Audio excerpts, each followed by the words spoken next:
Thanks, Lou.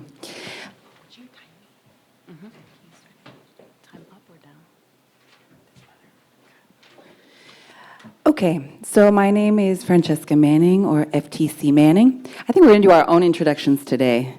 So I am a visiting scholar at the Center for Place, Culture, and Politics, one of the most important and welcoming academic centers I have had the privilege and honor to be in contact with. I also split my time being here and being on the West Coast, where I am also a high school teacher in special education at a continuation high school, which is an amazing job and in which I learn as much about the system of the world we live in as I think I did in many of my graduate courses, and about the amazing beauty in incredible genius in young people. So that's where I'm coming from materially, my day-to-day. I write, etc. And here's what I'm going to talk about today. So it's going to be a loud sound, maybe. There we go. What is old and what is new in this world? I tend to lean towards the idea that things are not new, for better or for worse. Specifically, that patterns we see in how capitalism moves through the world are not new.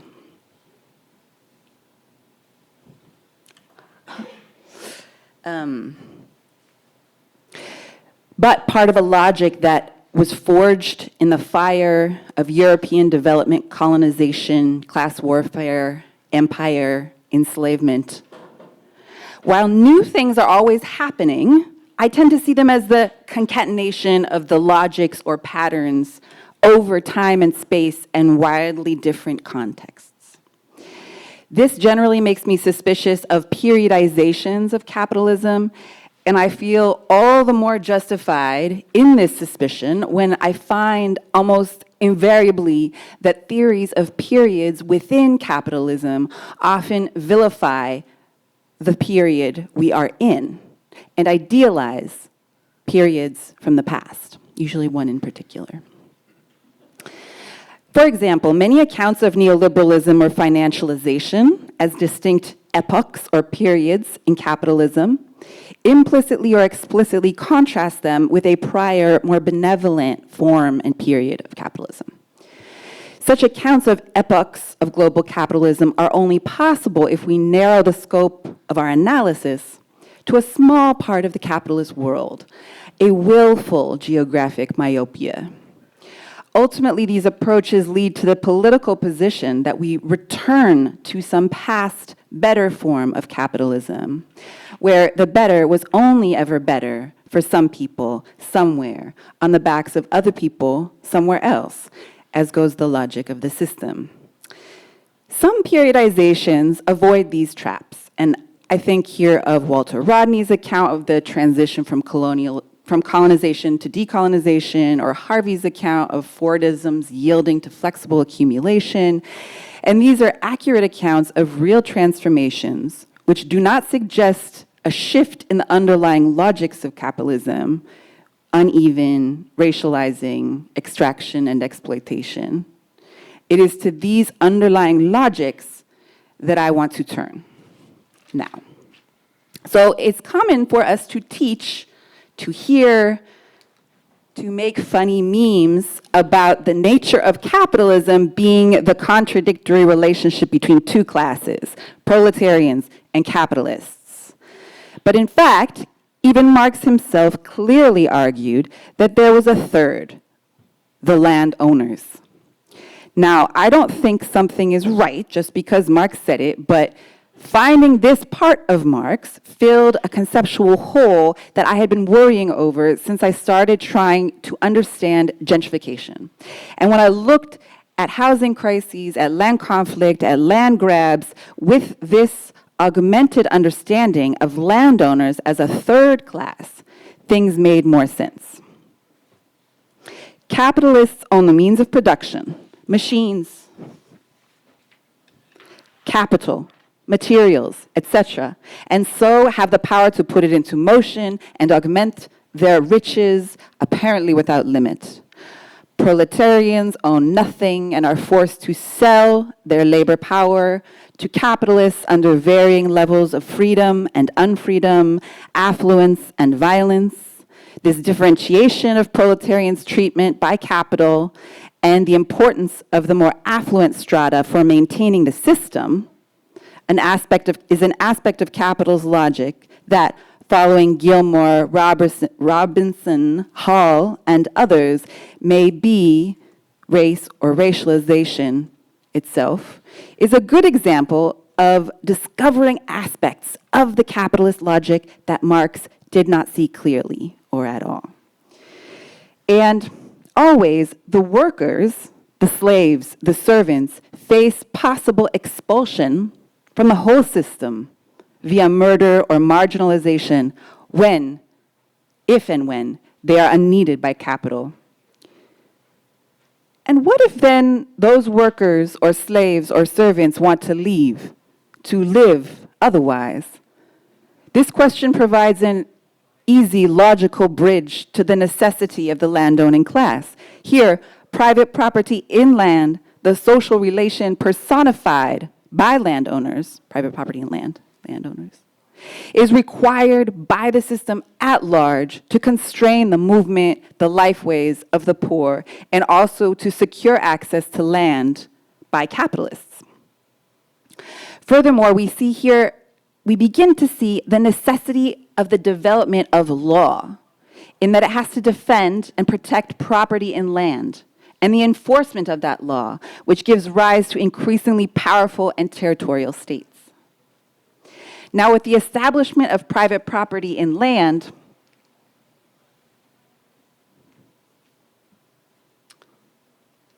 the capitalist producer of guns, grains, or glue sticks is then required to pay landowners for use of that land. Now, glue sticks, you can make them pretty much anywhere. But some commodities require very specialized land. For instance, rice farming. Or today I was thinking a lot about the mining of cobalt, specifically in the Congo, the main source of our cobalt. It requires very specialized land. But here let's think for a moment about rice land as compared to other grain lands in the US. So we'll leave aside for a moment the question of the organic composition. But if you look at the orange bars, the average rent per acre, rice land requires the most specific kind of land in the US. So it might seem very obvious, the rents on rice land are going to be higher. So this is important for how we understand landlords move through the world, what they look for. And what it also means is that there are certain commodities called high rent commodities, what I've started to call high rent commodities, which means that the ground rent paid by the capitalist producer of rice in this context is proportionately more of what they pay relative to other costs. So the relationship of the amount they pay in rent to how much they pay in wages and constant capital and so forth is higher. They pay more rent compared to the rest. High rent commodities. This happens because landlords, who as a class own all accessible rice growing land in North America, for instance, can continuously raise those rents. The limit of their rents raising is only what the capitalist can pay. So a capitalist company growing rice would be willing to pay as much rent as still allowed them to make the average profit in their sector after having paid rent and all their other costs. So this is one of the logics of land ownership in which the rent is constrained merely by what the capitalist is able to pay. So it can go very high, depending on the factors at play.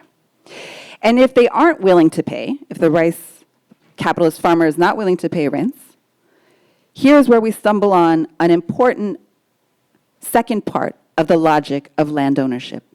While capitalists must keep their value in motion or risk its destruction, as we know, right? Money devalues in the bank if you don't invest it. Equipment becomes obsolete. Materials rot and rust. But land persists, and landowners are willing to wait. They will forego collecting rents rather than drop their rent prices too low, while capitalists will sell their overstock at a loss or invest even in negative yield bonds, as happened in Switzerland in the 70s and more recently as well, where they're actually losing money on their bonds. They'll do it if it hedges against a greater loss or stagnation. Landowners have a different temporality than capitalists. Landowners can play the long game. This is recognizable to anyone in New York City who sees decades empty lots in bustling neighborhoods that are in need of affordable housing. They're not going to make the affordable housing because it's not going to make them enough profit. They're going to wait. Or in San Francisco, so here we have an empty lot, New York City. Not that you guys don't know what it looks like. Or in San Francisco, where I come from, where companies would rather office buildings be completely empty than lower the rents. So office vacancy rates are 35% right now. And if anybody knows a little bit about San Francisco, we have our Salesforce Tower, a very famous skyscraper right in the middle, the extra tall one. And it's estimated that right now, 21 of these, that's how much empty office space there is in San Francisco, 21 Salesforce towers of empty office space in San Francisco. But they're not lowering their rents. They're waiting.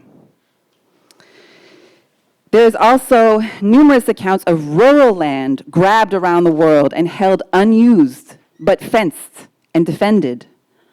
For example, in Myanmar, land grabbed from Rohingya farmers in 2016, soon before the ethnic cleansing perpetrated on them that year,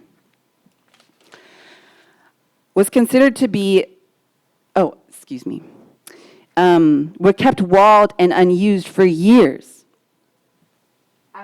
after pushing farmers off it into food insecurity, forced migration, and entering an extremely low labor force.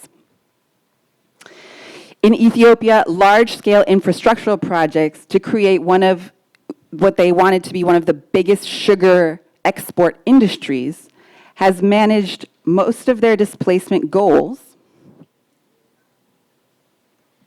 have achieved their displacement goals. So this is a map of like where they want to irrigate, displace people, and then create sugar farming. They've done the displacement part and a lot of the irrigation part, but only a tiny, tiny fraction of the actual sugarcane growing has occurred within I think it's about 14 years of the project. So while many people have analyzed what, for example, Manuel Albers calls a wall of liquid capital seeking global investments, few have consciously attended to the difference between land-based investments and other investments, even while noticing that something is happening. Something is happening to the land investments. So Michael Hudson, Andrew Gunno have recognized that real estate accounts for approximately 70% of bank lending in Britain and the US, and 80% of capital gains in the US are land price gains. Raquel Rolnick has pointed out that in the US, UK, Denmark, Australia, and Japan, residential mortgage markets, which are a form of ground rent extraction, the mortgage. Don't think you own your house, right, when you have a mortgage. Then it gets complicated. Residential mortgage markets represent between 50 and 100% of GDP in those big name countries. So I was surprised myself when looking into the details of so-called financialization, the process, and the epoch, the period. I found that the often analyzed FIRE sector, which maybe some of you are familiar with, FIRE, finance, insurance, real estate, is the boom in that sector that we are often told about is primarily due to real estate, or mostly due, not to finance and insurance. So, for example, here, we have the real GDP for real estate versus finance and insurance. So, the blue line is real estate, and the red line is finance and insurance. And mind you, a lot of finance is also investment in ground rent-bearing assets. So this is not even completely accurate. But even according to like the US national accounts, you have real estate is like far and away above finance and insurance. Similarly, here we have value added. So what the value added to the economy is more than double.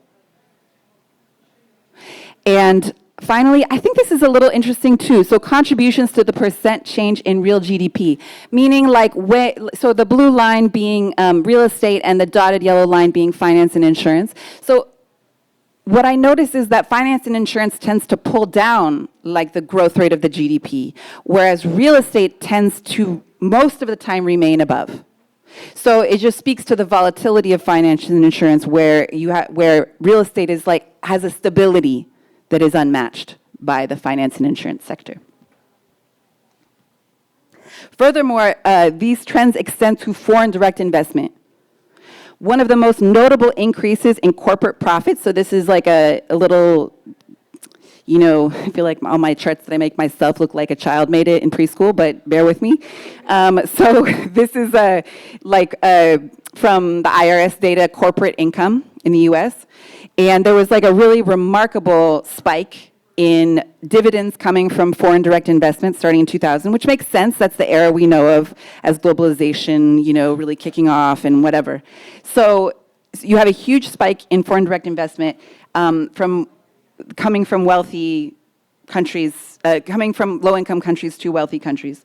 And there is a lot of scholarship that's showing that a huge portion of this foreign direct investment goes into real estate, agriculture, and farmland.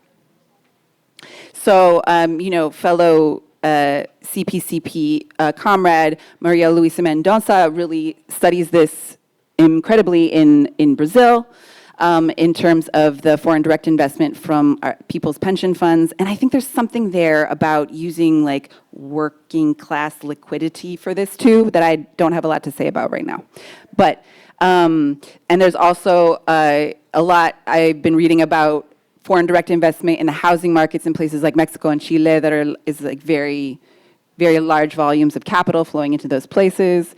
There's also, I'm like running out of time. Extensive research on capital that's going from the Persian Gulf into the Horn of Africa shows that the capital investment from especially the UAE and Saudi Arabia have increasingly taken the form of land and agricultural investments since the early 2000s.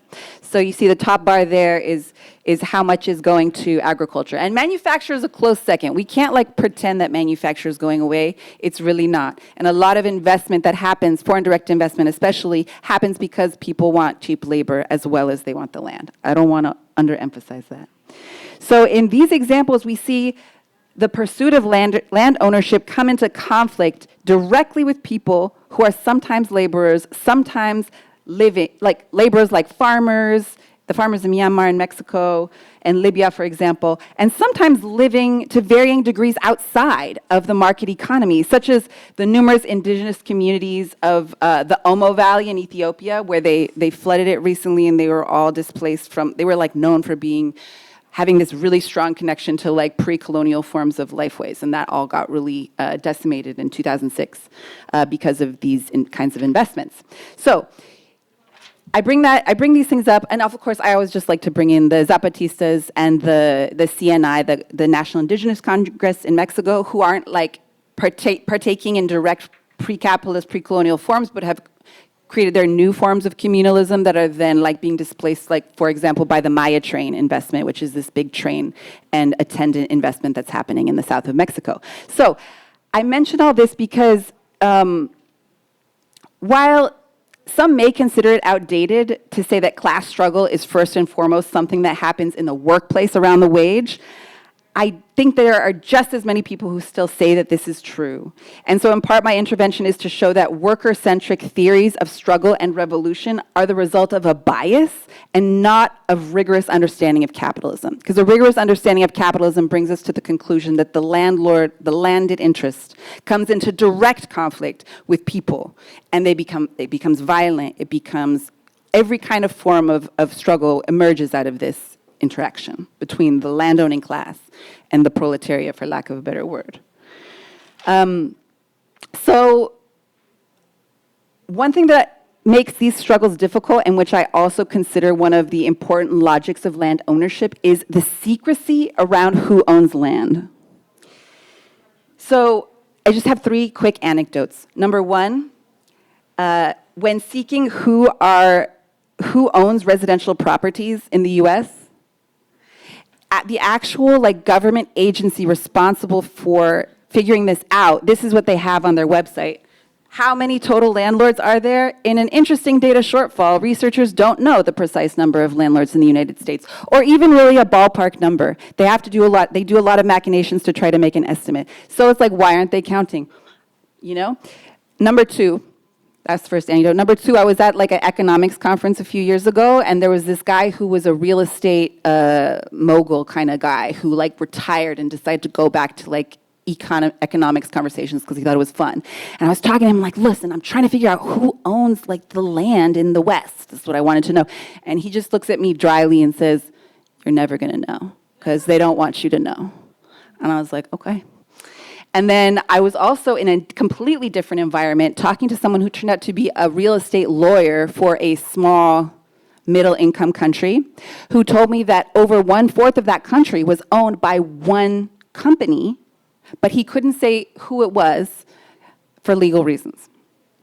So there is this really incredible haze over who owns land in the world. And if you try to press at it, it doesn't yield. And I did want to say a little bit more about the relationship between how the state, capitalists love when the state becomes the landlord, because then they can get land for free. But I will just kind of leave that there, that there is a way, there's also a class struggle that happens over the state in these situations. So I'll leave it there for now, and I look forward to our next presentations and conversation.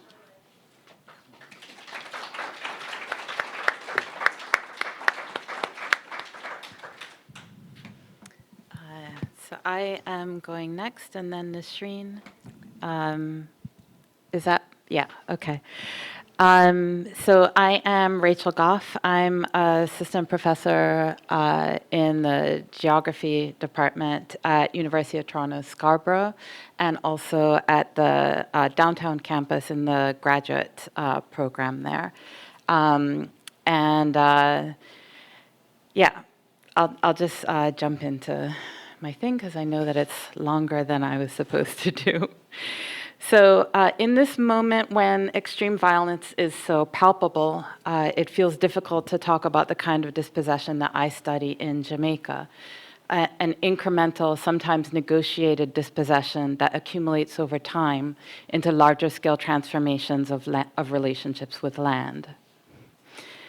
Nasreen's work demonstrates that the long arc of transforming land relations stretches through extremely violent moments, like Sudan's present, but also through times of relative quiet that is nonetheless violent. And what's at stake in the longer arc is the capacity to sustain forms of life that are devalued. So in Jamaica, since around 2001, there's been an increasing delegitimation of forms of land tenure that do not conform to the legal code. In 2008, government officials suggested that up to a third of the island's population are, quote, illegal squatters. An updated survey is not yet complete. But I repeat this statistic with some skepticism while noting that the official use of the number says something about one imaginary for the island's future. Nevertheless, it is true that capture land is a familiar reality. Capture land is a Jamaican colloquialism for land that is or is presumed to be occupied without the authorization of the landowner. And there's a lot behind the presumed to be that I probably won't get into today. So I'm going to take up some of what I wrote in a recently published article, and then briefly end with the current struggle for for beaches that shows a bit more about what is at stake. The article titled Capture Land as Abolition Geography, the Mutuality of Placemaking and Flight, asks, how might we think with those who capture land to reimagine land beyond the horizon of property in a register that recognizes the provisionality of making life as not just making do, but as rehearsing, as Ruth Wilson Gilmore says, freedom as a place? And I start with two quotes. In a speech before the 1956 First Congress of Negro Writers and Artists in Paris, Fanon said, quote, "The setting up of the colonial system does not of itself bring about the death of the native culture. Historic observation reveals, on the contrary, that the aim sought is rather a continued agony than a total disappearance of the pre-existing culture. This culture, once living and open to the future, becomes closed, fixed in the colonial status, caught in the yoke of oppression." And the second quote is from Sylvia Wynter, a 1970 piece called John Canoe in Jamaica. The plantation was the property of the master, mere land, as the slave was the property of the master, mere labor. The relation of the slave to the provision ground was a relation of man to the earth. While the plantation ideology, the official ideology, would develop as an ideology of property and the rights of property, the provision ground ideology would remain based on a man's relation to the earth, which linked a man to his community. Ethnographies of land tenure practices in Jamaica have tended to focus on the cultural significance of acquiring property in a post-slave society and the strategies through which Jamaicans transgress the formal property regime in order to extend the boundaries of land ownership to create places of belonging. Writing in the 1950s, Edith Clark was perhaps the first ethnographer of Black Jamaican land tenure practices by way of her research on working-class family structure across 3 villages, focusing on the practice of creating family land, an expansive practice that extends land ownership to all kin, whether living on the plot or not. Coexisting with strategies to acquire property have been a variety of non-propertied strategies for laying claim to land, like captured land, but these tend to be taken in the literature as if they are strategies of last resort. So when I started this ethnographic project 10 years ago, I was surprised that the, quote, informal settlement that was my field site was constituted in part by those who had left property in favor of capturing land on a coastal parcel, a former sugar plantation that I call Tulla. Despite this, many living there did have a long-standing relationship with the place. Indeed, when served with eviction notices, the common retort was, "But we've always been here." Refusing dispossession, "We've always been here," reverberates with the eternal stake claimed through family land. However, though the statement seems to claim fixity, it simultaneously indexes spatial practices of varied temporalities, belonging to a place, but also alighting provisionally. So these two realities, the use of capture for mobility and a "we who have always been here," prompted me to reconsider whether the tradition of resistance to plantation land monopoly was preoccupied with property or land. And this apparent paradox resonates with a duality in how we imagine Black freedom dreams, geographies of marronage, which emphasize flight or removal, and geographies of placemaking, which emphasize permanence. Thinking with Tulla, I note that while placemaking and property suggest stability, it is a stability forever haunted by the threat of displacement. On the other hand, though marronage suggests mobility or withdrawal, this remove is forever haunted by the threat of recapture. In other words, both of these spatial figures are threatened by the ongoing production of space under racial capitalism.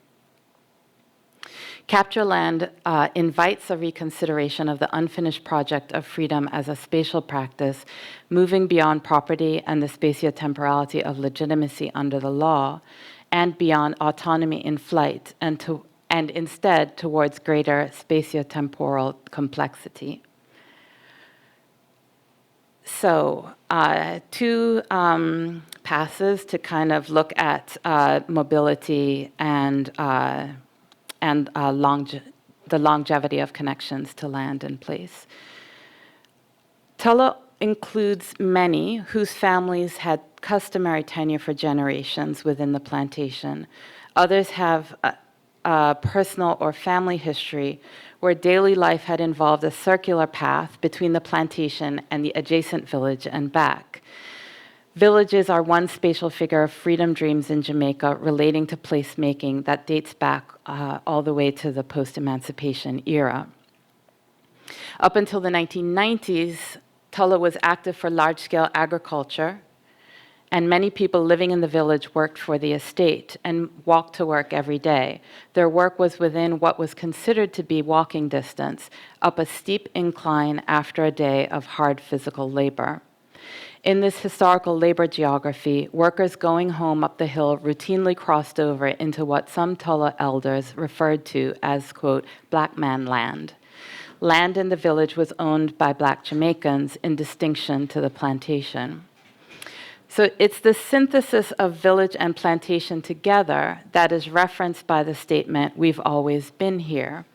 Here is the geography that for generations had sustained we. Here is a refusal of the plantation's property boundaries, spanning the unauthorized appropriation of coconuts and other provisions growing on the plantation, labor on the plantation, and the creation of forms of joint tenure family land in the village that refused exclusion from property ownership. I asked Mr. M., a Tulla resident in his 60s, if he felt he had a right to land at Tulla. He responded, yes, I would have that feeling sorry, I'm like translating on the fly, which messes my brain. I would have that feeling that we have a right to live, yes, because everyone has a right to live. But the right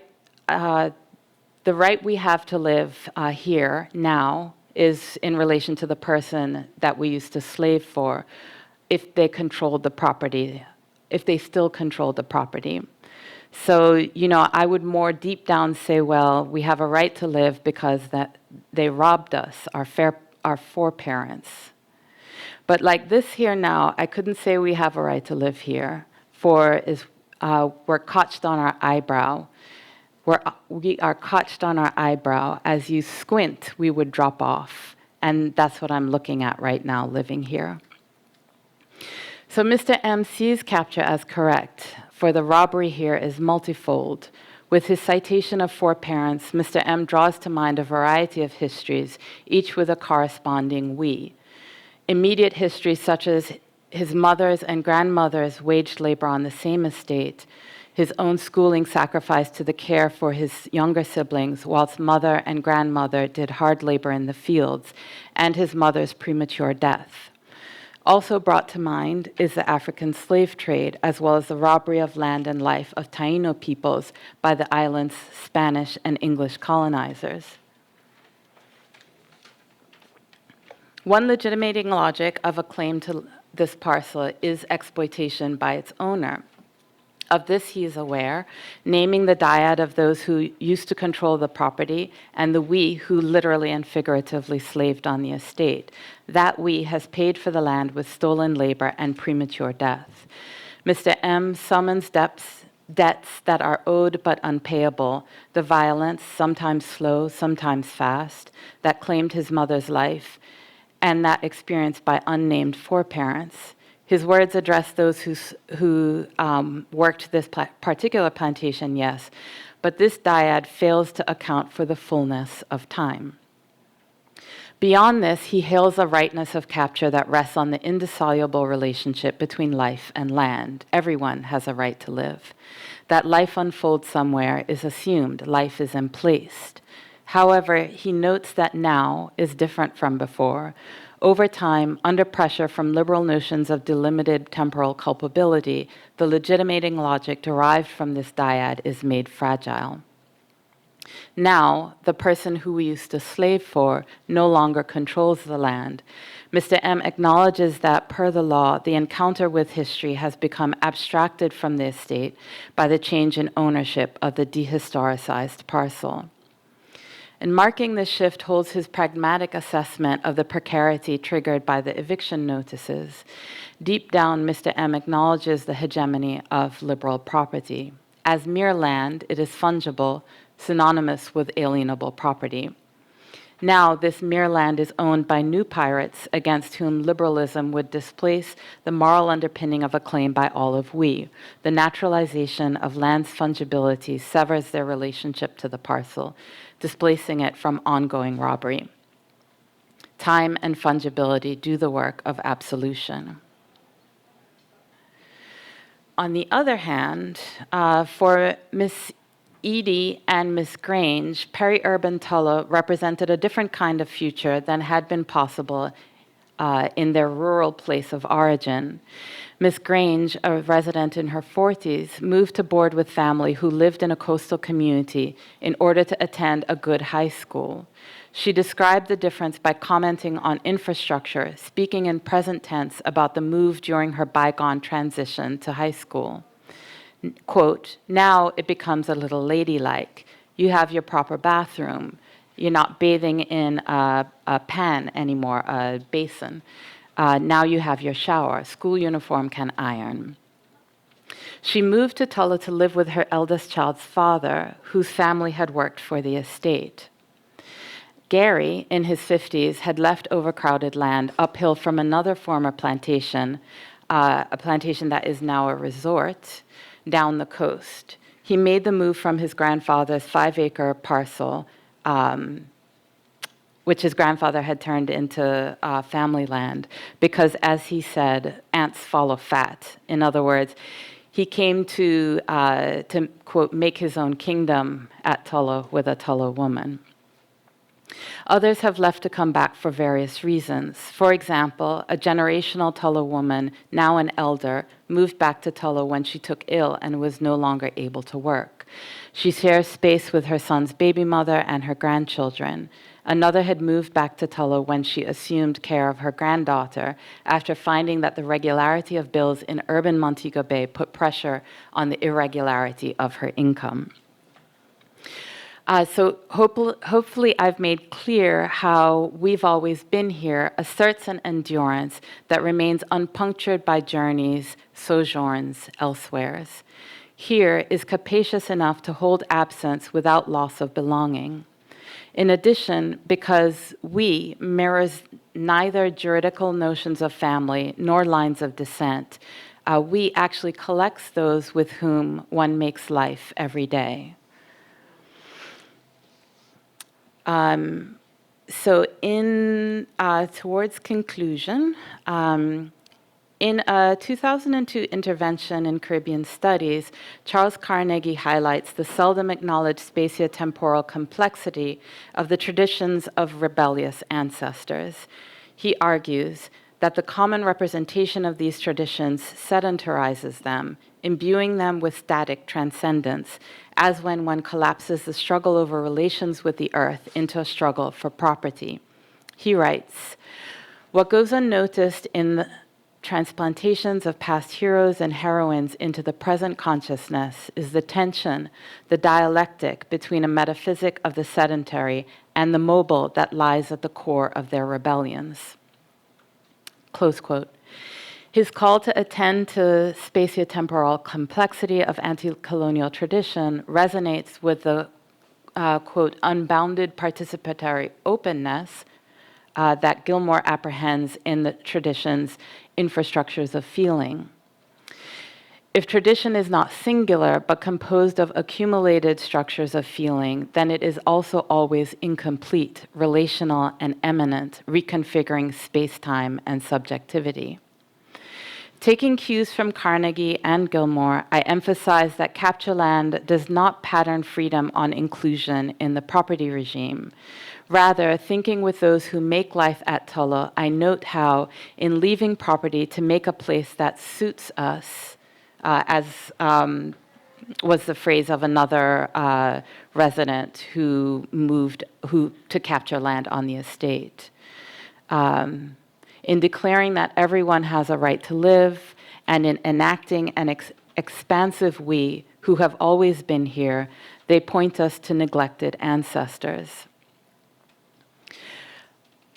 So, like Marinage, or perhaps dislike marronage, village and family land have been framed as archetypal spatial figures of freedom dreams inhered in Caribbean placemaking. Villages were sometimes formed through unruly appropriations of the liberal property regime, with some originating in land seizure. Located at plantation peripheries, they were necessary to plantation persistence following emancipation, even as they became the basis for an alternative geography modeled on routine withdrawal rather than sustained or temporary flight. As Carnegie has argued regarding family land, and as we learned from Tulloh, villages have often been theorized as sedentary, attributing to them more fixity than they are lived. Though they are the trappings of colonial settlement, papers and titles, such as those that form the basis of villages and family land, are the foundation of a property system that values capital's uneven spatiotemporalities, which require both fixity and fluidity.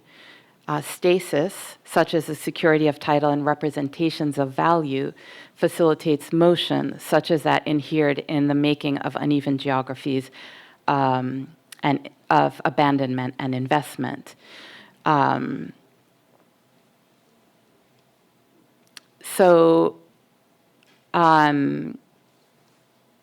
It is abandonment that has structured Tulloh up until recently as what Willie Wright called a commodity in waiting, temporarily forgotten in the face of capital search for never-ending motion, although I may need to revise that following FTC Manning.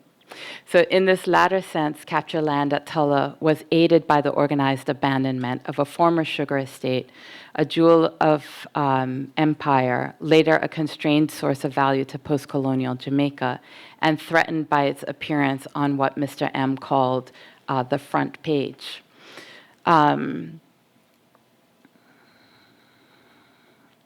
So in contemporary Jamaica, the enactment of capture land shows that, as with flag independence, psychic investment in land reform and accommodations to the property regime have failed to live up to their promise.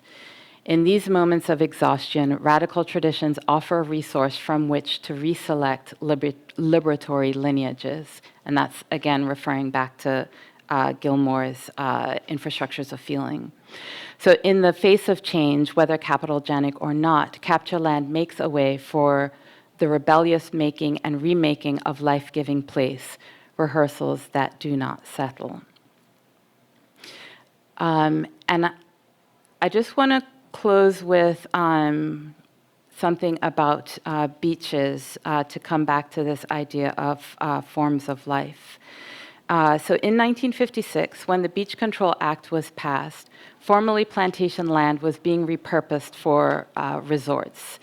So the Jamaica Tourist Board came into being in 1955 to promote tourism development and the island's international profile as a destination. We can see the act, therefore, and there are also land, such as where Gary's family is from, that was being turned over from plantations to tourism resorts at that time. So we can see the act, the Beach Act, as a gift by the legislature that secures future repurposing of former plantations like Tulloh for the tourism industry. The pathway that is provided for in the law to maintain beach access in current struggles is a prescriptive right to beach access. However, as the Jamaica Beach Birthright Environmental Movement, or JABEM, points out, this struggle is not just about the right to use a commodified beach. In island life, beaches are spaces for recreation, sustenance, ritual, exercise. So I'm thinking about the youth who play football at Winifred Beach, the fishermen who enter the sea and sell their catch at unmarked beaches community beaches across the island, elders who take a sea bath every morning, and my father's routine swims from the Pebble Beach in Hopewell, and baptisms and other spiritual rituals at the seaside. So if a prescriptive right to access the beach doesn't secure these forms of life, then there's something inadequate that I'm hoping the spirit of capture, which spans both refusal and placemaking, can help us to see. What can its grammar offer to a more capacious vision than what is offered by law? The right to access and witness a grid of beach loungers cowering under umbrellas, bathed in the sound systems of global tourism, seeking paradise under the sun.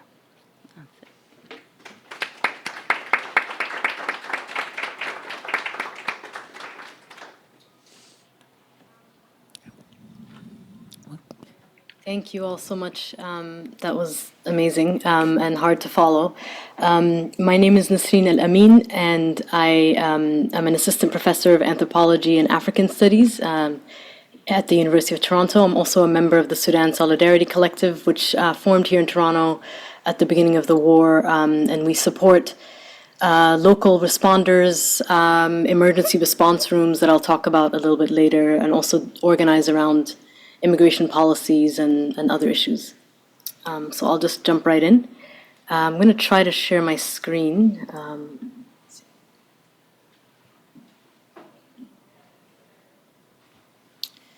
Okay, sorry.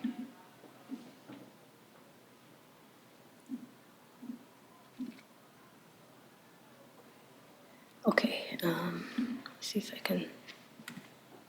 Can everybody see? And hear? Yes? Okay. Great.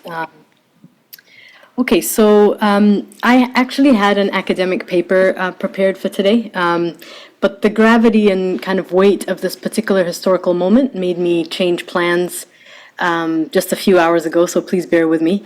I think partly because we're seeing at this moment the current phase of Israel's genocidal attack on Palestine coinciding with an internationalized counter-revolutionary war in Sudan, as well as an intensifying 28-year genocidal plunder, war, and movement to free the Congo.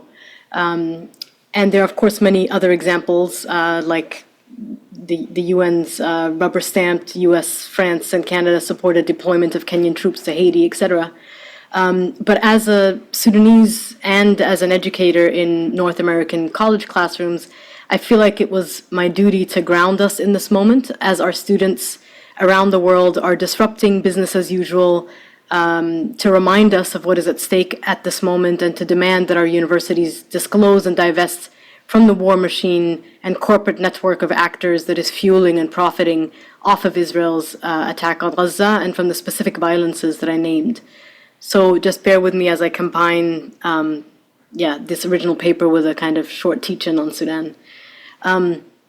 So to start, I always start with history. The roots of Sudan's current war can be traced back to the 19th century, but I'll start with an obscure historical anecdote at independence to kind of nuance the center-periphery framework and to ground us in the politics of land. Britain's parting gift to Sudan at independence in 1956 was an economy dependent on the extraction of cash crops like cotton and on the exploitation of farmers, and a political system which was constructed to serve the interests of a central and northern Sudanese elite at the expense of the south and other peripheral regions, but also of a rural population at the center that sustained this extractive, export-oriented economy before oil and gold. Some of the initial forms of resistance against the new post-colonial state unsurprisingly came from tenant farmers who organized to demand, among other things, a greater share of profits as cotton prices plummeted. A strike took place on a cotton scheme near Kosi in central Sudan shortly after independence. The state responded with extreme violence. Over 300 striking farmers were shot on the fields or suffocated in detention cells. A year earlier, Sudan's first civil war had broken out between South Sudanese demanding political representation and regional autonomy, and kind of an end to economic marginalization, and the central government, who had essentially subsumed the South as a quasi-internal colony facilitated by British colonial policy.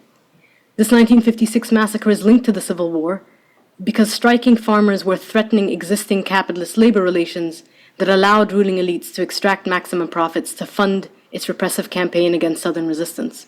And I highlight this moment because it demonstrates the way state violence in Sudan has long been shaped by the need to reproduce and maintain an extractive, violent, ethno-nationalist state that serves elite interests by any means necessary. We can draw a straight line from the outbreak of the first civil war in Sudan, which over the decades and in its two phases killed over 2.5 million South Sudanese people, to the genocide in Darfur, which never really ended, as this current war is demonstrating, to the war that arrived in the capital Khartoum last April. History is not only context here, it's the necessary framework of analysis to understand the roots of this violence in and beyond Sudan. And at the center of these violent extractive processes that allowed state elites to accumulate power and profit is land, what lies above and beneath it, and how it can be transformed to produce at a pace that accelerates these unsustainable processes of accumulation.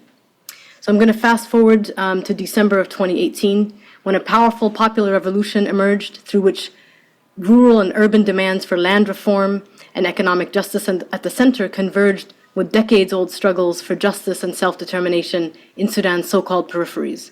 And protests emerged in places like Mairnu, Damazin, and Atbara, a town known for its railroad worker organizing and history of resistance to colonial and post-colonial regimes, before converging and centralizing to some degree in a sit-in in front of the military headquarters in the capital Khartoum. In April of 2019, this revolution ousted dictator Omar al-Bashir after 30 years in power, but the sit-in remained in place because people's demands exceeded calls for regime change and because military elites from within al-Bashir's inner circles had reclaimed power. Here's just a sign that says we're staying. The backbone of the revolution consists of neighborhood resistance committees, of which there are close to 8,000 across the country, but also independent farmer and labor unions, professional associations, feminist, youth, and student formations, the kind of grassroots civil society that has mostly resisted NGOization and formal opposition party politics. The resistance committees have been operating in the absence of a civilian state for the last decade. Most emerged in 2013 during anti-government protests, triggered by IMF-recommended austerity measures. Beyond coordinating protests, they've organized around access to water and other basic services, flood relief efforts, COVID prevention, playground cleanups, school and mosque repairs, and most notably for me, some mobilized against government land grabs in peri-urban areas that had been paving the way for large-scale land deals with foreign, mostly Gulf investors since the early 2000s. As my friend Rabab al-Naim points out, a resistance committee is a reflection of the political and social class behind it. And so their politics naturally differ across neighborhood, region, and so on.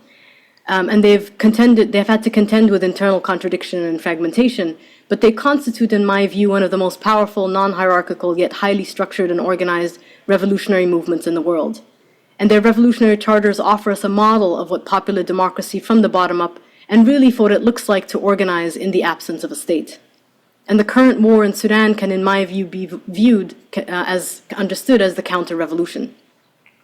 In June of 2019, after an RSF or state-orchestrated massacre broke up the sit-in, we saw the resistance committees and the more radical elements of the revolution sidelined during the formation of a transitional government in favor of civilian elites, many from the diaspora, who attempted to open Sudan up after decades of isolation due to Clinton-era sanctions to international donor funding. And those civilian elites turned outward during the transition, adopting neoliberal reforms and signing massive land and infrastructure deals with Gulf investors, rather than remaining inwardly focused on the demands emerging from the streets and on the deepening economic crisis caused by these reforms. After the October 2021 military coup, we saw UN peace talks led by the US, Saudi Arabia, the UAE, and the UK legitimize and prop up the coup leaders, Burhan and Hemeti, both responsible for war crimes that span decades, framing them as potential reformists rather than heeding the call of the resistance committees, which called for no negotiations, no legitimacy, and no partnership with the military. And this lack of accountability and international diplomacy as a tool of empire, prioritizing stability over revolutionary demands, is partly what paved the way for this war. In April of last year, my family and I watched the military coup regime implode and split from our window in a rented apartment in Khartoum, with each military faction vying not only for political, but also economic control of the country. Since then, an estimated 100 to 150,000 Sudanese civilians have been killed, and over 8 million have been 2, 3, 4 times displaced. The trigger for this war is often reduced to an internal power struggle over security sector reform, but its root causes are far more structural. In my view, this is an internationalized counter-revolutionary war as opposed to, say, a proxy war. On one hand, we have the Rapid Support Forces and its allied militias, formerly known as the Janjaweed, largely responsible for the genocide in Darfur, which began 20 years ago, led by General Hemedti, whose leaders control some of the livestock trade and much of the illicit gold trade in the country, which gets funneled through the gold markets of the UAE and sold to Russia and other countries. The UAE is now funneling weapons to the RSF through Sudan's western borders, sustaining this counter-revolutionary war in protection of their own project of empire-making, as I will argue today. And on the other hand, we have the Sudanese armed forces and its allied Islamists, led by General Burhan, who also control sectors of Sudan's economy, close to 200 companies in rubber, livestock, wheat, cement, real estate, and construction, which are in turn backed by Gulf financing and have close ties to Egypt's Sisi. Ukraine and Iran have recently begun supplying Sudan's army with drones, presumably to respectively intercept Russia from benefiting from Sudan's gold and to counter Emirati power and access to the Red Sea. The RSF, or Janjaweed, were created by al-Bashir as part of a coup-proofing strategy against the army and were legitimized by something called the Khartoum Process in 2014, a process through which the European Union is attempting to externalize its border to the region between Sudan and Libya, funding the RSF under al-Bashir $200 million to stem the migration of East Africans into Europe. The RSF and army sent troops to fight in the war in Yemen on the Saudi coalition's behalf, thereby expanding their transnational networks. There are various North American mining and PR companies implicated in this war as well, and they form part of a larger political economy of war that our pension funds and university endowments are tied up in. The Emiratis also signed a $6 billion port deal along the Red Sea in 2022 that got upended by the war, but it represents the Emirates' attempt to undermine Sudan's national port and to benefit from Sudan's strategic location along the Red Sea. And the paper I was going to present starts from this port deal, which connects to a large agribusiness farm, which you can see here, through a private toll road. So this is kind of the triangle that it forms. So the paper focuses ethnographic attention on an ailing Emirati-owned alfalfa farm in central Sudan, which was acquired in the early 2000s, and its connection to this port project. I argue that these Emirati investments in Sudanese land form part of a broader project of empire making, which relies on racialized processes of capital accumulation to reproduce itself. In his book, I'll get to that later. In his book, Peasants and Capital, Michel Rolfe-Trouillot asks, what else might we learn about how our global system of capitalism operates by shifting not only the vantage point, in his case from Dominica, but also the scales of our analysis across multiple temporalities and spaces, the village, the nation, the world. Vanessa Agar-Jones argues similarly that the body represents an important scale of analysis from which to understand the global. Drawing on Trouillot and Agar-Jones, I ask how a multiscalar analysis might enable us to trace the spatialized geography of Emirati power in and possibly beyond Sudan, while also paying attention to the processes that threaten to destabilize it. How do we discern and explore emergent forms of non-European empire making in and across different temporalities and scales? In the larger paper, I use interviews with women harvesters and farm managers, as well as participant observation and harvesting on the Emirati-owned Zaid al Khair farm, which is here, to look at the relationship between the farm's management, its Emirati owner, and their Sudanese women workers who are hired to weed and stitch water pipes, and what that can tell us about the contingent process of making and unmaking empire in central Sudan. I use these interactions to explore how empire making manifests itself at the scale of the body, the home, the cash crop, and the port. And I trace the processes that unmake or partially undo Emirati imperial power across and between these scales as well, which include organized forms of civil disobedience and sabotage, like destroying the farm's water pump, damaging an edge of the irrigation canal as it was being constructed, burning tires to block the entrance of the farm during the Emirati owner's yearly visits, etc. Besides disrupting the farm's daily operation, these tactics have drawn media attention onto claims made by dispossessed farmers to the land the farm sits on. They also include spatial forms of resistance, destroying the farm's fenced enclosure to allow herding animals to graze on project land, seed bombing, and escaping work lines to pilfer alfalfa. These forms of resistance are less visible, but they are significant nonetheless, particularly in their symbolism. Not only do they unsettle work routines and require either police intervention or major fence repairs, they also destabilize the broader spatial project of empire making that this farm sits on. On the surface, the Zaid Al Khair farm, which encompasses 42,000 acres of fertile land across the eastern side of the Blue Nile in Jazeera State, just 100 kilometers south of the capital, appears to serve Emirati aspirations and desires for food security. In the early 2000s, the Bashir regime began implementing neoliberal policies to privatize the rural sector and to withdraw state extension services and inputs from small farmers in order to attract these foreign investments in land. This was partly to make up for losses in oil revenue that would accompany South Sudan's likely independence in 2011. Since then, a dozen Saudi, Emirati, Qatari, but also Egyptian and Turkish investors have signed 32 large-scale land deals with Sudanese government elites, bringing around 500 million acres of fertile Sudanese land under their control. Of these investors, Saudi and Emirati companies have signed the largest number of leases, investing a combined 27 billion in land and real estate, and now control more Sudanese land than all of Sudan's large domestic investors combined. These shifts in land ownership have forced many smallholder farmers into debt, forcing them to sell land to state and business elites. And so in addition to foreign land grabs, we've seen a mushrooming of medium-sized domestic agribusiness farms, many of which, like the Gulf-owned farms, grow water-intensive alfalfa and other kinds of animal feed that is exported to dairy farms in the Middle East. These same dairy products have flooded rural markets and decimated local small-scale dairy production. It is among dispossessed pastoralists who used to produce milk that the RSF, as one of Sudan's now biggest employers alongside the army, has found some of its most willing recruits.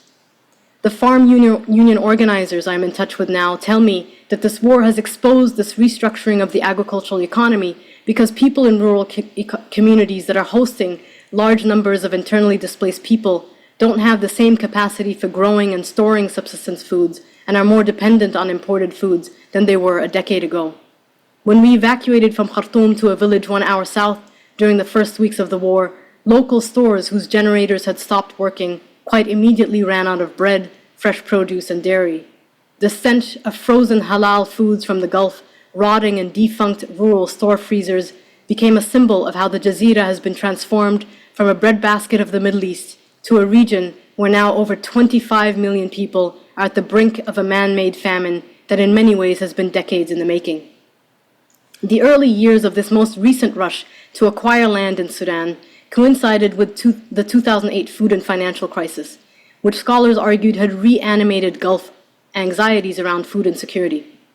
In a speech to a rapt audience in a luxury hotel in Khartoum in November of 2016, a Gulf agribusiness investor, I'll call Mr. Salman, spoke about the need to lift parts of the Muslim Ummah out of poverty and to break the Ummah's collective dependency on the West through investments in Sudanese and Sahelian land.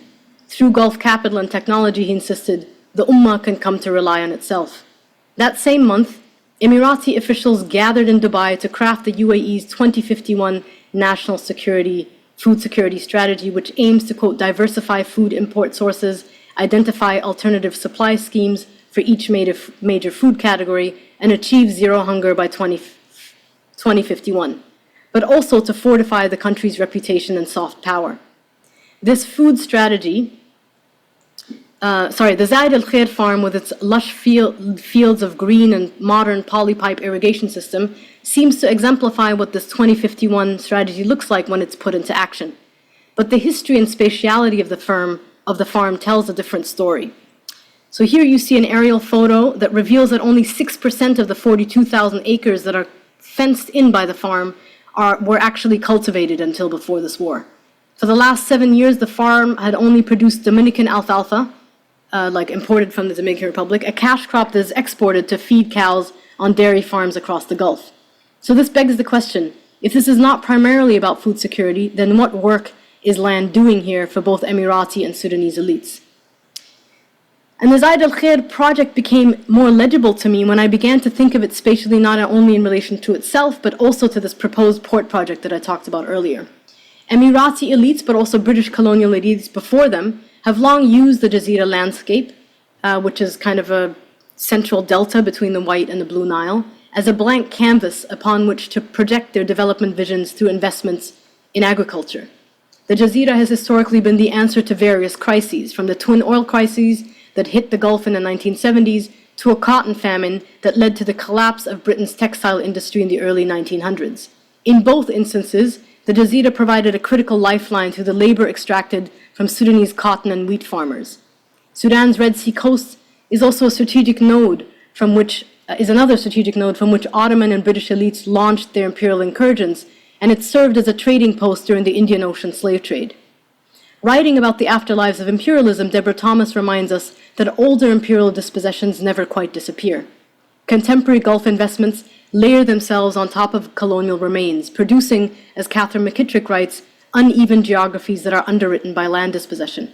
In this case, depleted aquifers from the production of water-intensive alfalfa imported from the Caribbean, toxic air produced by the overuse of chemical fertilizers and pesticides, private toll roads that cut through grazing routes and divert buses, ports that undermine the livelihoods of fishing communities and threaten one of the world's most pristine coral reefs, the brutal pace of line work that imprints itself on the bodies of Sudanese women harvesters, and frozen halal foods packaged in the UAE that displace locally produced sorghum and dairy products on rural store shelves, which are deemed unsanitary. Sudanese scholars like Ahmed Sikainga, and here you see the alfalfa being transported out, Amir Idris, Nada Ali, and Ibrahim Nugud have long been writing and theorizing about the afterlives of imperialism and slavery and their entanglements with gendered and racialized processes of capital accumulation without using the language of racial capitalism. They remind us that we can not only see racialized regimes of accumulation at play in non-European contexts, but that we must be attentive to different and emergent forms of empire making and to the unique, historically specific racial formations that shape them in order to fully recognize and understand the global dimensions of racial capitalism. There's a tendency to view and subsume these emergent forms of empire making into the machinations of US empire as its surrogates, to insist, as Trouillot has pointed out with regards to racism, that the US has a monopoly on empire in the 21st century. Adam Hania argues that the Orientalist perception of the Gulf as monolithic Arab Bedouin states that were transformed into modern rentier states by oil, US technology, and British colonial expertise is not only false, but that it prevents us from better understanding the internationalization of Gulf capital and its broader regional impact. It also prevents us from problematizing the ways Gulf states are often viewed as strictly doing the bidding of US empire in the Middle East and Africa, rather than as an enactor of imperial power. This is not to say that US empire is not implicated in other forms of empire making, or that new imperial formations cannot exist at the edge of or under the shadow of US empire, however. So I borrow, and I'm about to finish, I borrow from Sabelo Ndlovu Gatcheni and Hart and Negri's theorization of empire as increasingly about, quote, capturing value from a planetary domain of social production and reproduction that is constituted by densely interconnected networks of communication, material and immaterial infrastructures, air, water, ports, and land transportation lines. To argue that Gulf and Emirati investments in Sudanese land in particular form part of a larger project of empire making aimed at controlling transnational networks and circuits of production, food, and other things, and distribution across the region, which is also evident in their efforts to buy up ports across the Horn of Africa. Controlling these networks, circuits, and flows, as opposed to or in addition to territory, means empire making is and always has been as much about demarcation as it is about the purposeful erasure of boundaries that mark particular forms of sovereignty in order to facilitate capitalist processes of accumulation. And this empire making is an unstable, shape-shifting, and often contradictory process, as opposed to a, quote, singular totalizing force, as Peterson and Belushi have pointed out, as all forms of empire making are and have been, in part because of the ways this power is regularly disrupted. In the midst of this war last April, my friend Suleyma told me over the phone that the Zaid al Khair farm has shut down after years of protests and legal advocacy by dispossessed small farmers and herders at the height of Sudan's revolution. While searching for wild foods at its edge during this war, several women discovered through a hole in its fence that the farm's thrashing equipment had been engulfed and immobilized by the same lush green weeds that they were once paid to remove. This image is now stuck in my head. For the last decade, the chemicals used to sustain their alfalfa crop have seeped beyond boundaried fences into the soil, accelerating the gradual disappearance of dalle and other survival crops, greens that people are now searching, right, during this war. In the absence of these chemicals, the same weeds they once were paid to painstakingly remove now defy property's demarcations within and despite its fenced enclosure. The current war has brought into sharp focus how the climate crisis, accelerated by large-scale land enclosures and industrial agriculture, has undermined rural people's ability to subsist and survive as state violence destroys and splinters the country. The RSF, in particular, funded by the UAE, has purposefully destroyed key aspects of the country's agricultural infrastructure in Central Sudan. But while this is a story for another time, the war is also revealing how people are mobilizing against these forms of violence and against the use of forced starvation through to the obstruction of humanitarian aid and, more notably, farming as a weapon of war. And I'm happy to talk about these forms of organizing later on, but I'm going to stop here. Thank you for listening.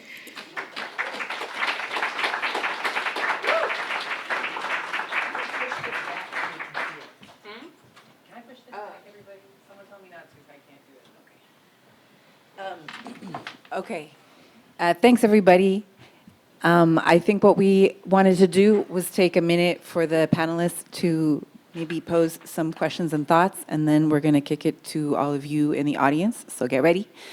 And I did just also want to take this moment to thank Mary Taylor so much for your comradely support in putting this event together, without which it would not have been possible, and for the support of David and Ryan and the whole People's Forum for letting us be here in this beautiful space with such great tech. They know how to do the streaming, and I'm always impressed. So I'm on the other side of the streaming watching experience a lot. So I hope you all out there, it's working as well as it usually does for me. So what do you guys think? Does anyone feel like they're ready to pose? You just talked, Nisreen, so you're looking at me like, no. So I'm going to say something. Okay. So it would be smarter if I waited and thought more, but whatever, we work our ideas out together. I wanted to ask you, Rachel, maybe this is sort of a small question in the sense of, it's not necessarily, well, it is about land. I was interested because I noticed when you were talking that there was a homology between the we as not family and the land as not property.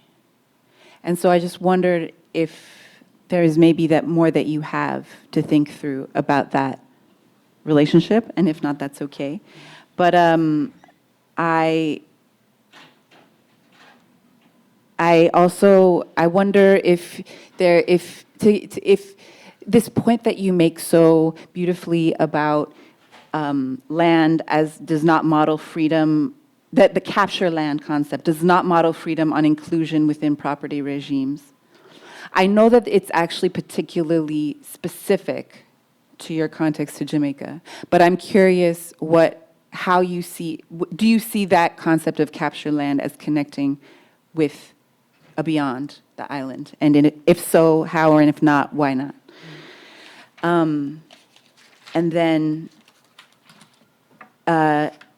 Nisreen, I'll try to restrict myself to 2 questions. I was wondering, although I have so many, I was wondering if you could talk a little bit more about how the land tenure works in Sudan. Like, is it primarily state-owned? And when you have this Emirati investment, are they getting like 99-year leases? Or are they getting like permanent title? I'm just curious a little bit about the logistics around that. And I also, there might be other questions about this too, but I'm so curious to know a little bit more. I hear you drawing from many people in your conceptualization of empire, and I still want to know more. Like, I want to hear more if there's anything else you wanted to share about how you conceptualize it, specifically how potentially you would contrast it to a theory of, for example, imperialism or a capitalist nation state, and why empire is more accurate description of what you see happening. So that's just a bunch of words. You want to add anything? Maybe as a second round? Or are we just going to throw all in questions? Just throw them all in. I'm feeling a little stymied at the moment. That's fine. Do you guys want to just answer my questions? Nisreen, did you have any questions you wanted to throw into the mix?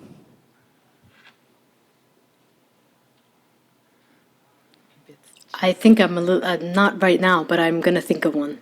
That's fine. Then let's not restrict it to my singular interest, and I'll see if we have one or two questions from the audience to add on to my queries to our incredible panelists. I feel like these issues are so,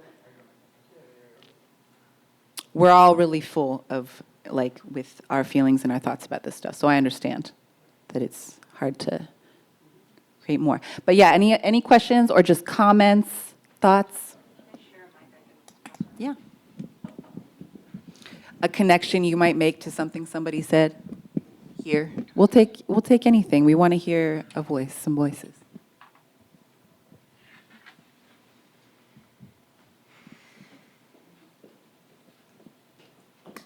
Thank you, all three of you, for fantastic talks. And I could ask 1,000 questions. I'll try to ask two. The first thing is, I completely agree that whatever the struggle that people are involved in on this planet today, it must be about land. Like, no matter what, it's also about land use, land control. Absolutely. So thank you for that. I was curious, Frank, if in the argument that you made, do land prices ever go down? I mean, you say land owners can wait, but I don't believe they can just wait because they're enmeshed in other relations. Rachel, you were talking about capture land being like everything that we talk about, really contradictory.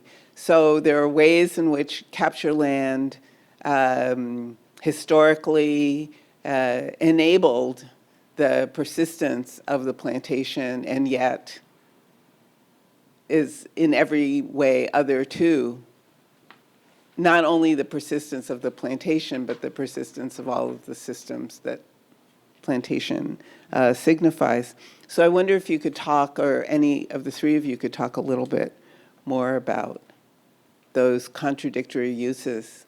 I mean, I was thinking while I was listening to you about our comrades in South Africa who are part of Abashali, who do, we can call it land capture, I suppose, anyway, land occupation.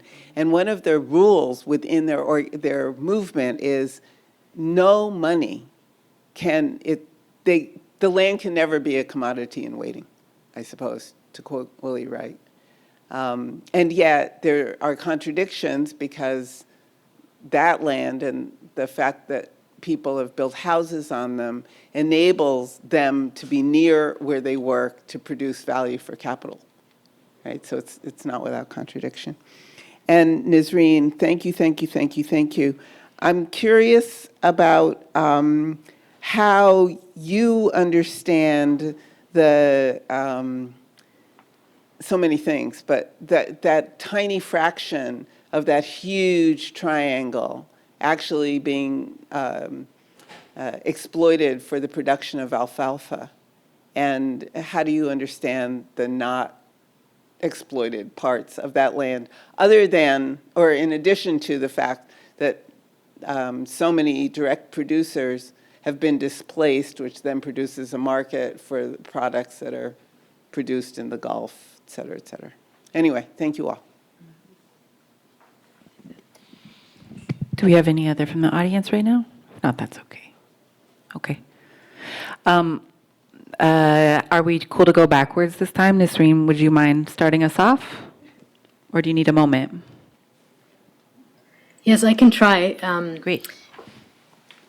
So I don't know if my pen wasn't working, so I'm not sure I remembered all of them, but I wanted to start with your question around like the kind of land tenure in Sudan. So, I mean, one of the things, and you pointed this out, I think, really well in your presentation, the legal framework for sort of land dispossession, right, was created during the colonial period. And so a lot of the land laws that we inherited in Sudan, sort of almost verbatim, derive from kind of British colonial land law that was meant to enable the state to essentially take over any land that is deemed unproductive. So there's, for example, the 1970 Unregistered Land Act that borrows from that colonial land law that says that any land considered unproductive can be captured by the state, and so that's one of the ways that communal lands have been kind of grabbed by the state to enable these foreign land investments. And where I work in the Jazeera, which is that kind of delta between the Blue and the White Nile, there used to be one of the largest centrally managed irrigation schemes in the world, the Jazeera Scheme, basically created by the British to extract cotton for the British Empire. And it is just within that area that land was sort of officially registered, which is why the battle for that land has become harder, and why that 2005 law that I briefly mentioned was really meant to kind of plunge farmers into debt to force them to sell land, rather than in other parts of Sudan where they might just take over communal lands, even though people have their own kind of informal or, actually formal system of registering land, but it doesn't hold up in a court of law. And so that's partly what the struggle has been around, is to not only challenge, the state land grabs, but also the legal framework that enables it, right? So that's one. And then in terms of the leases, they're between 25 and 99 years, but the ways that land is being used, like as an example, there's a Saudi farm in northern Sudan that a couple of years ago shut down because after 3 years of operation, they had so aggressively pumped the water from like underground resources that it had essentially depleted the underground water resources, and so they had to move elsewhere. So part of it is that, they sort of, more than 25 years is probably not necessary in some ways. They'll just move on, they'll move elsewhere, is my sense. So yeah, but the leases tend to be between 25 and 99 years, and then presumably they'll go back to the state, right? And then in terms of, the not exploited part, that's a really good question. I think some people describe it as a kind of placeholder for future moments of crisis or anxiety for the Gulf. I think that's also, a lot of people describe the 1970s and 80s Gulf sort of investments in the breadbasket or the kind of mechanized farming in Sudan as a failure, but really what it did is it set up the infrastructure, the kind of relationships, the organizations that have now facilitated this more recent wave, right? So I think in many ways we have to look at these investments as doing a much broader type of work, including solidifying the relationships between these elites, and also, being a placeholder for the future. In some ways, they serve as kind of money laundering, right? The land deals are often how the Gulf, certainly before the war, but also during the transition, were able to funnel money into the hands of elites for other purposes. So I hope that answers the questions. Thank you. So me next? Okay, so we is not family and land is not property, is how I heard or remember that question. And I had some thoughts as soon as you said it, but that was a while ago. So I think the we as not family is something that I was noticing towards the end of this writing. And so thinking about how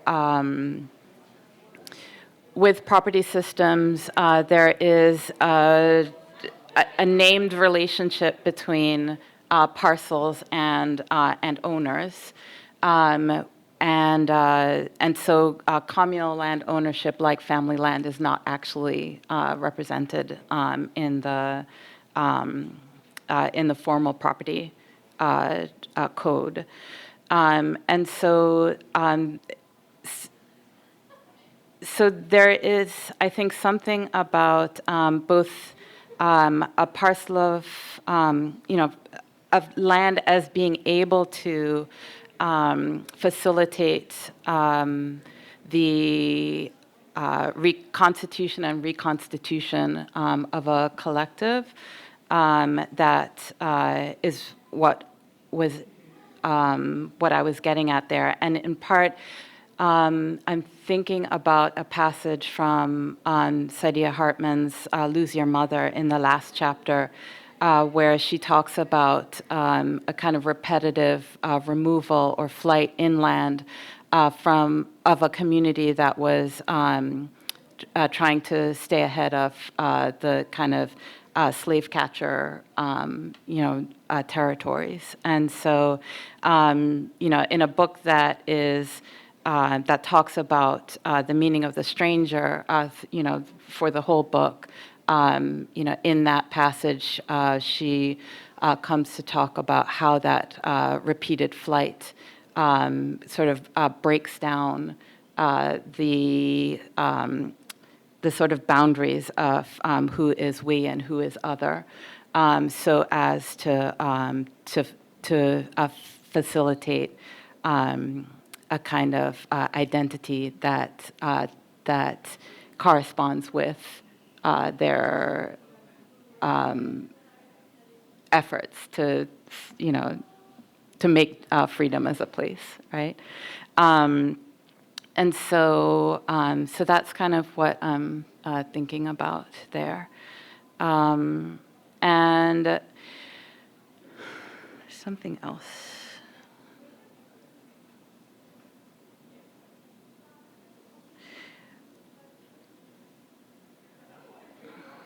I think there's a quote also that's in the article that is from Leanne Simpson, an Indigenous scholar who writes a reminder that the opposite of dispossession is not possession. And so I'm also trying to think with that in terms of thinking about the way that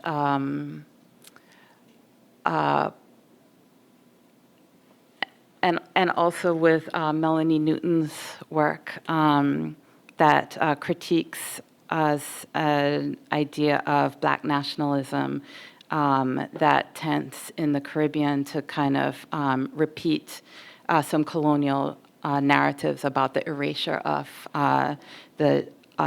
Indigenous people in the Caribbean. So trying to think about how this fixation on property and fixation on sovereignty as a kind of realization of Black freedom dreams in the Caribbean can sort of be unsettled by what we see people actually practicing in capture land.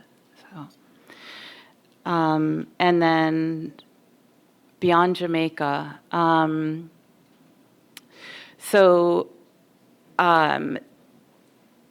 the way that I'm trying to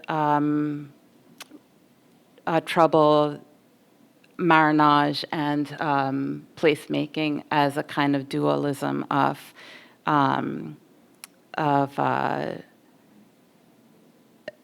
ways that we talk about Black geographies of freedom is something that I see, so capture land is like an example of that, and an example that perhaps asks us to reconsider either practices that we are calling marronage and placemaking, and to instead see the complexity, spatiotemporal complexity of them. but also a way of thinking about what it means to be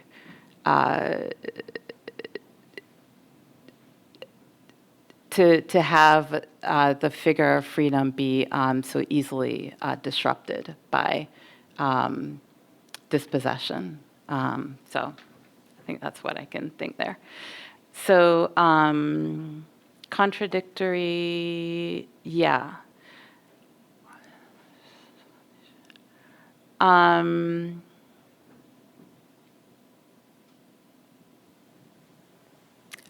don't remember what the question was. I have the notes that the contradictory nature of capture land enables the persistence of the plantation, but also is open to other. Okay. Yeah.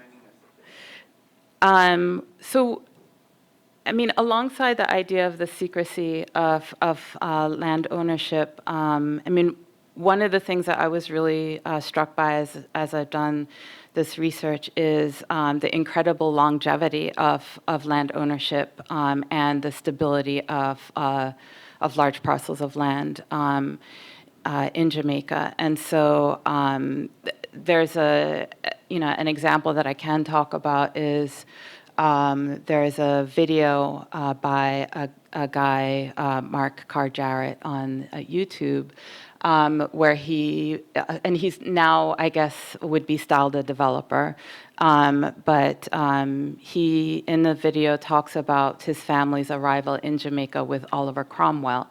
So this is going back to 1650s, right?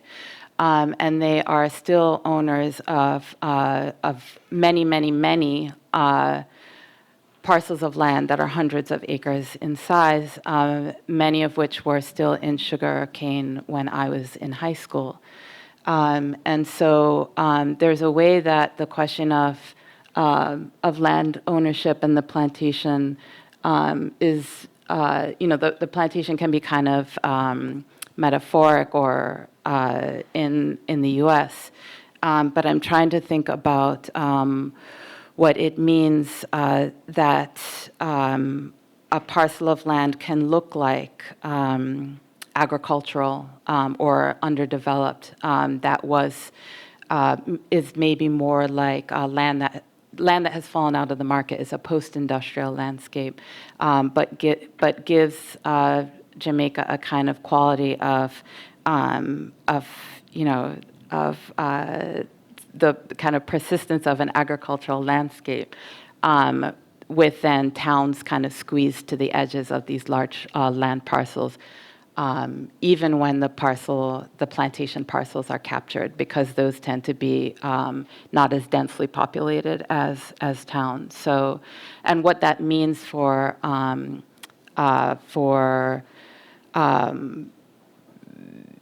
land. Housing crises or,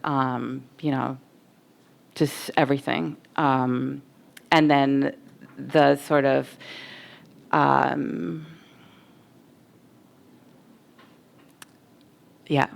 just that these parcels can be in the same ownership until the 1950s, when things finally start to change over to tourism, and yet still many, many, many parcels have not yet made that transition.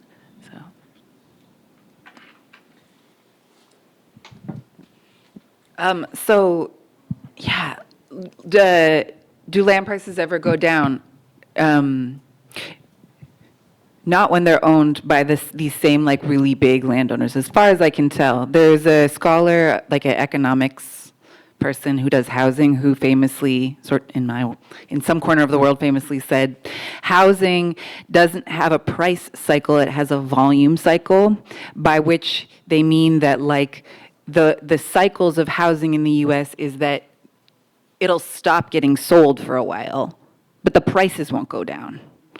Actually, they'll just wait. And I think that when you see devalued land getting cheap, it's usually due to some external force that kind of relates to some class conflict between landowners and capitalists using the state, maybe. So, like I was saying, the nationalization of land that happens, for example, in Ethiopia and Mozambique. So in Ethiopia, the nationalization of land is then used in the 90s and early 2000s to allow foreign capital to access the land extremely cheaply. I think it was like they were getting it for like 40 cents a hectare. No, $1 a hectare, which is like 40 cents an acre. And the average price in the US is like $150 an acre for renting. So, I mean, of course, whatever. So, and then in Mozambique, the housing land was nationalized, and then the housing market was opened up to foreign investors who could get the housing and build it really cheaply in urban centers there. So, and it's important to note that that's all pushed by the World Bank's policies of what you're supposed to do with the land in order to be a country or what have you. So, I don't see land prices going down unless there is some kind of this kind of contravening force on the side of the capitalists that want to like rent. If it's a capitalist renting the land to produce the food, they don't want to pay the rent. So they want the state to give it to them.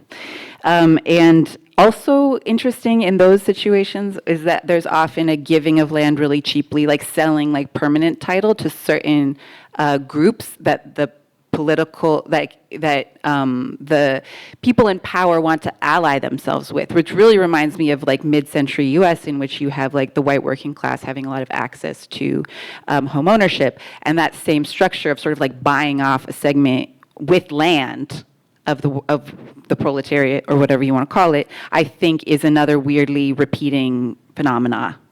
And then I did kind of just want to throw in there that I feel like we've all sort of been thinking around this, what is the relationship between like ethnic cleansing and genocide and capitalist interest in land? Because there constantly seems like it's very close, but it's not completely overlapping. So I was for a long time really like, I was really fascinated by studying how the ethnic cleansing in Myanmar was like the left coast of the Belt and Road Initiative from China. But it wasn't exactly. It wasn't exactly where the Belt and Road Initiative was supposed to land. The area that they pushed the Rohingya off of was like not the exact same place, but kind of close. And similarly, I'm not sure if you could speak to this, Nisreen, but like in Sudan, like the areas that are like the hottest areas for foreign investment are close, but not exactly the same as like the areas that are experiencing a lot of the most violence. So, and I pointed out to just kind of try to start thinking about what is it's like there's something else going on than just capitalist interest. Like I was talking to a friend recently who was saying, I hate when people say the war in Iraq was for oil, because it wasn't for oil. But what was it for? Like we don't really know. And like why is Palestine happening? Like I feel like your suggestion of empire is like a direction, and it's this not complete overlapping of capitalist or landowning interest and the violence that we are trying to combat that complicates the picture. Yeah. Any thoughts? Other things that people want to bring? Rachel's always laughing at me. It makes me want to laugh. I'm pleased. Nisreen, any other thoughts you wanted to throw in? We have like a nice little 5 minutes, and then we'll close out. Audience. Nisreen. Rachel. I would love a few minutes at the very end to talk about the ERRs, if that's okay, but not right now. Oh yeah, I'd love- perfect. Yeah, we have a comment from the audience, and then we'll I was kick just it to going you. to say there was a question asked about empire. I think to further define that wasn't answered. I would love for that to hear that. Yeah, me or other, I'd love to actually hear other people talk about it. I don't know if maybe, I don't know, Rachel, or if anybody else has a thought on this. I mean, I think for me, it's just, like, I think a lot about how the UAE is buying up ports along the kind of coast of the Horn of Africa, that in some ways mirrors the ways that the Omani Empire was built.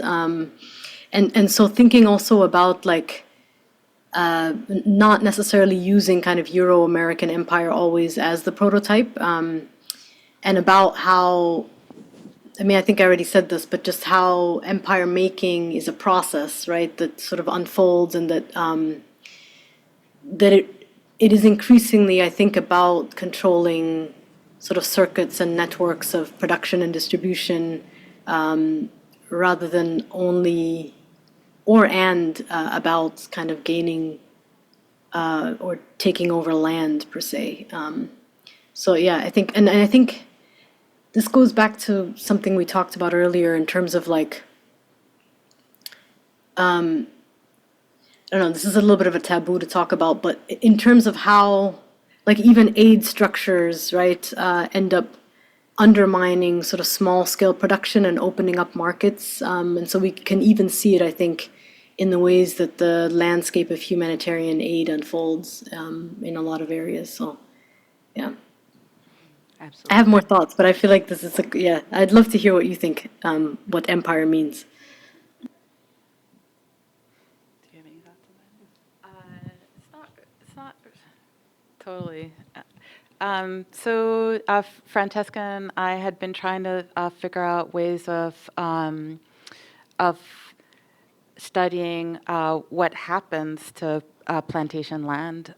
So in terms of like tracing shifts in land ownership, shifts in land use, subdivision, and are still searching for a method that applies in, like I get jealous of people who have charts of, foreign direct investment land and, land grab and all of that, because I'm just kind of like buying parcel by parcel titles, hoping that the parcel was registered early enough so that you can see something about a sort of a long history of land transfer from a kind of absentee planter class, or or maybe like the Carr Jarrett's like stayed in Jamaica. But yeah, a method as of yet, or a pattern hasn't yet emerged. But yeah. And I haven't thought about empire conceptually for a minute, which is why I'm really excited that it was raised here. And I feel like I want to revisit that work. The way that I've been approaching trying to understand some of these issues has been more through the lens, this sounds really strange maybe, but like psychoanalysis or in like philosophy ontology, like there's like when you think of, not all empires are the West, but when you think of like the US, why are we supporting Israel? Why did Israel have to exist? Why does even the left relate to the genocide in Palestine in a different way than other genocides that are occurring, such as the genocide in Sudan? What is going on? There's something going on. Like, I don't really like the term libidinal economy, but like sometimes I want to use it in situations like this because there's something happening and there's something that people are needing that they're getting from things. Didn't make a lot of sense. So yeah, a lot of more questions, not a lot of answers, but that's a good way to end. And we'll give it to Nisreen for a little extra information and call to action, please. Thank you. Yeah, I feel like I'm shifting gears here a little bit, abruptly, but I just wanted to mention, the Sudan Solidarity Collective has been supporting these emergency response rooms. They're kind of these like mutual aid networks that, to me, carry on in some form the revolution, even though a lot of them, so they're sort of modeled after resistance committees and led by many of its members. Their work is largely seen as kind of non-political. But in the face of a largely absent international aid community and state, they're leading food and medicine distribution efforts. They're organizing communal kitchens, driving ambulances, coordinating evacuations and protection activities.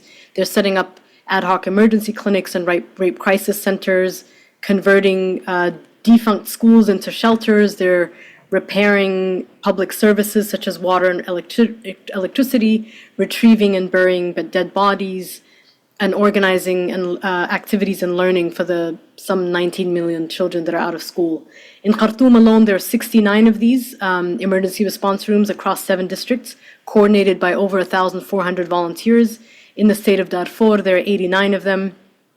And many are led by young people whose education was interrupted by this war and who were at the forefront of kind of organizing the future, right, as part of the resistance committees, and who really should be doing that organizing instead of kind of putting out fires and doing emergency response work. And many of them have been targeted, harassed, imprisoned by both warring factions.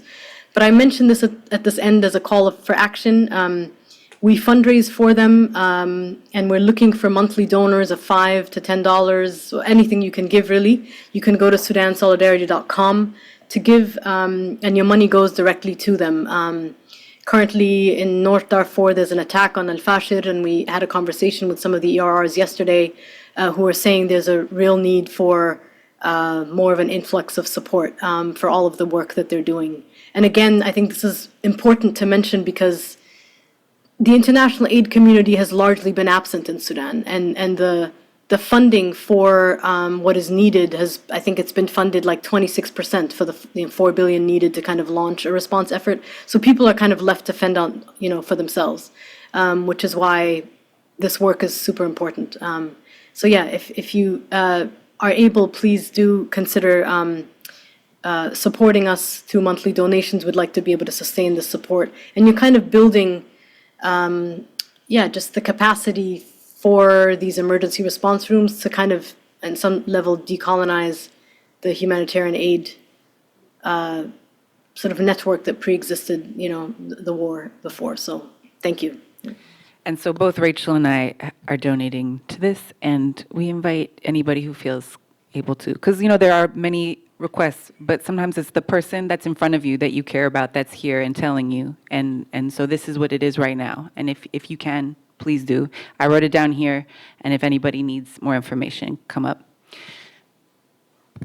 Are you good, Nasreen? Was that what you wanted to say? Okay, awesome. Yes, thank you. And just so you know, the revolution lives on some level through these emergency response rooms, right? So it's not like you're giving to Save the Children or, I don't know, the UN or something. It's Hell yeah. very different. Hell yeah. Okay, thanks everybody so much. I actually have Rachel's beautiful essay that she pulled from today up here, if anyone wants to come get a copy, and some trash that I wrote too. So come get those if you want, and come talk to us, and stay around and have a drink and relax. And Nasreen, thank you so much for joining us. And NYU, get it together. Thank you. So we'll start serving wine over there if folks are interested.